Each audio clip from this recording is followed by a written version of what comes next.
सुखी जीवन का रहस्य। एक महान संत हुआ करते थे जो अपने स्वयं का आश्रम बनाना चाहते थे, जिसके लिए वो कई लोगों से मुलाकात करते थे। एक जगह से दूसरी जगह यात्रा के लिए जाना पड़ता था।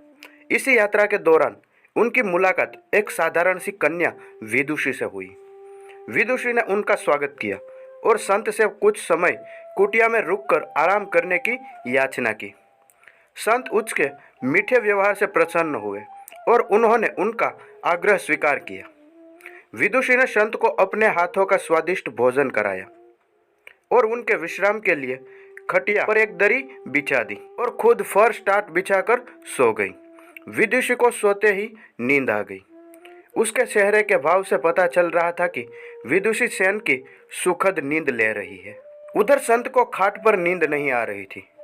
उन्हें मोटे नरम गद्दे की आदत थी जो उन्हें दान में मिला था। वो रात भर विदुषी का सोच रही थे कि वो कैसे कठोर जमीन पर इतने चैन से सो सकती है। दूसरे दिन सवेरा होते ही संत ने विदुषी से पूछा कि तुम कैसे इस कठोर धरा पर इतनी चैन से सो रही थी। तब उसने बड़ी सरलता से उत्तर दिया, वे गुरुदेव, मेरे लिए मेरी ये छोटी सी कुटिया एक महल के समान भव्य है। इसमें मेरे श्रम की महक है। अगर मुझे एक समय की भोजन मिलता है तो मैं खुद को भाग्यशाली मानती हूँ। जब दिन भर के कार्यों के बाद में इस धरा पर सोती हूँ तो मुझे माँ की गोद का आत्मीय एहसास होता है। मैं दिन भर के अपने सत्कर्मों का विचार करते हुए चैन की नींद सो जाती हूँ।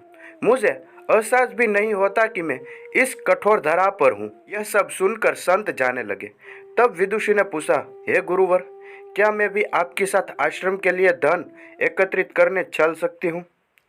तब संत ने विनम्रता से उत्तर दिया, बालिका, तुमने जो मुझे आज ज्ञान दिया है उससे मुझे पता चला कि चित्त का सुख कहाँ है। अब मुझे किसी आश्रम की इच्छा नहीं रही। यह कहकर संत वापस अपने देश लौट गए और एकत्रित धन उन्होंने गरीबों में